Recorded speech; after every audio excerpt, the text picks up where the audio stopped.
to a very special episode of Agenda where we come to you live from Raisina Hill.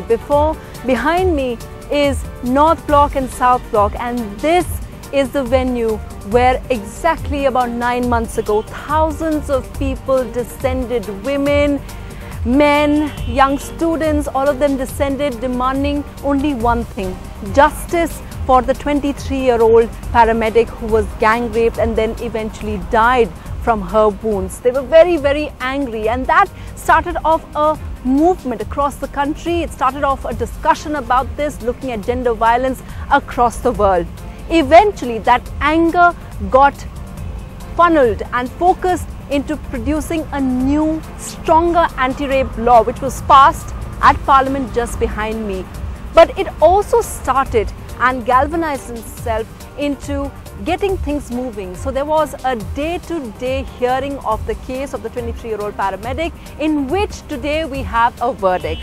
Today on Agenda, we'll be looking at that verdict. We'll be speaking to the person, Joint Commissioner of Police Vivek Gogia, who was part of the prosecution team, and their case has been upheld. We'll ask him what led to that.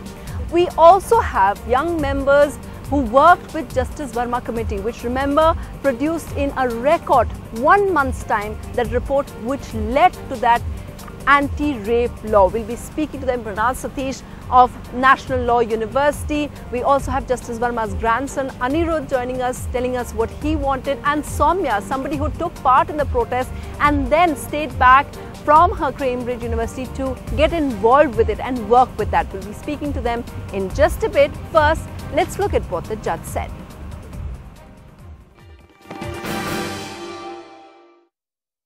It was a moment that everybody had been waiting for. A verdict in which all the 4 accused in the Delhi gang rape case were pronounced guilty under 13 sections, including rape and murder. The court said the act of insertion of rod and pulling out organs cannot be seen as being done only to facilitate rape, but to kill her.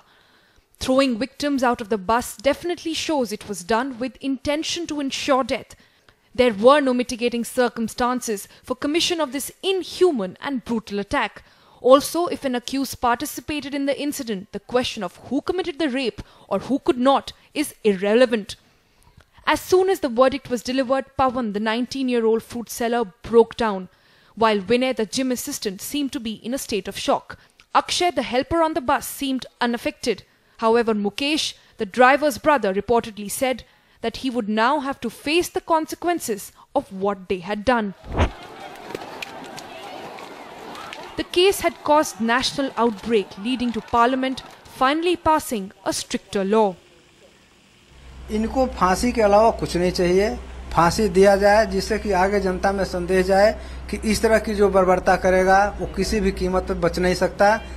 अभी जो भी इस तरह के action हो जाएगी तो उस पर कानून बड़ा तगड़ा कानून किया है, उसे फांसी ही दी जाएगी। फांसी की सजा होनी चाहिए क्योंकि आरोप इतना जघन्य है और दोनों गैंग रेप के साथ हत्या भी। It was a shocking incident, very shocking and very painful. And it shook up not only all the residents of Delhi, it shook each one of us. And it automatically shook up the whole country and later on the entire world. However, the defense lawyers say the verdict is political and they would appeal.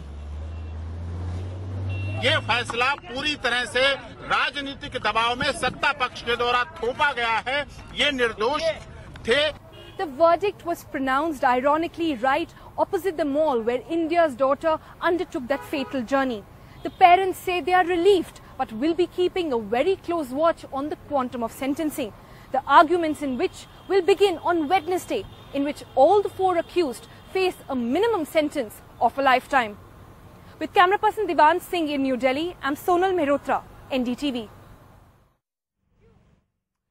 Well, we're joined now by Joint Commissioner of Police Vivek Gogia, who really read the investigation. We'll be going across also to Sam Daniels, my colleague, to look at how this case affected people across the country. But first, Mr. Gogia, how do you feel today when the court said, one of the first things that we heard from the judge was that he said that he really appreciated the work of the police in looking at this case, considering that the police was also the brunt of a lot of anger when this case really happened? See, Sunitra, here I would like to place it on record that not only police but our prosecution team as well as our forensic teams have done a great work in presenting the facts before the Honorable Court. The court has appreciated the evidence. With the support of MHA, we got the evidence from abroad also. So it was a collective team effort, and we have managed to produce the evidence before the court with the help of witnesses and scientific data. Yes, there is a set. I also want you to elaborate a little bit more about something which I read that you did for the very first time, that was get the dental records from the bite marks and how that played a part in it. Certainly. In this prosecution, our evidence relied on 4 counts. One is the identification in the court by the witnesses, which was done successfully, and through the test identification parades before the magistrates. That was one part. Second was leading the technical data. Third was the scientific data divided into 2 parts. One was a dental examination. This was a landmark case in that regard, that we got the dental prints lifted of the injured victim at that point of time, and we sent it across to Dharwad in Karnataka, where we got a positive finding and which was presented before the court. Second major aspect which also needs to be highlighted is the DNA evidence we gathered from the scene of crime, the sabas, from the victims, from the accused, and all that was successfully tallied and presented before the court, which was also appreciated by the court in the sense that we have come to this stage today where we have secured a conviction, and tomorrow we will be arguing for the sentencing. You talk about tomorrow, and the parents are very clear, they want the death sentence. What is it that the Delhi police wants, keeping in mind that some people are, even now the defense lawyers are saying that 2 of the accused weren't there. They're still saying they will take it up in a higher court, they'll appeal. But what does the Delhi police want? Do you want the same thing as the parents? Delhi police is a professional organization. We have already produced our evidence before the court, and tomorrow we will be arguing inside the court. So it will not be appropriate for me to say anything at that stage. At this stage, it will be said before the Honorable Court only. Second, as far as the evidence led by the defense side regarding non-availability of the 2 accused inside the bus, that has been very successfully demolished by the prosecution team and the investigation team, that they could not lead that evidence in sufficient strength before the court, please.